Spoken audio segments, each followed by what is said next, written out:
बातमी मुंबईमध्ये मुंबईच्या मागाठाणेमधील झोपडपट्टी धारकांसाठी आनंदाची बातमी अशी आहे की देवीपाडा SRA सह गृहनिर्माण संस्थेच्या सर्व सभासदांच्या खात्यात पैसे जमा झालेत।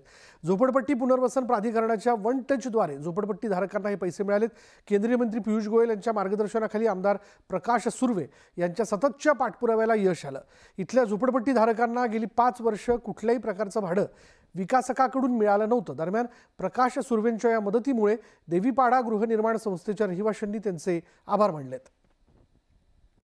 जुन्या विकासकाला काढून जो फायनान्सर होता संघवी त्याला प्राधान्य देण्यात आलं आणि त्यांनी आज मुख्यमंत्र्यांच्या सांगण्यावरून पियुष गोयल साहेब यांच्या सांगण्यावरून आज पूर्णच्या पूर्ण 28 करोड रुपये भाडं हे शासनाकडे SRA ने जमा केलं आणि आज 619 लोकांना वन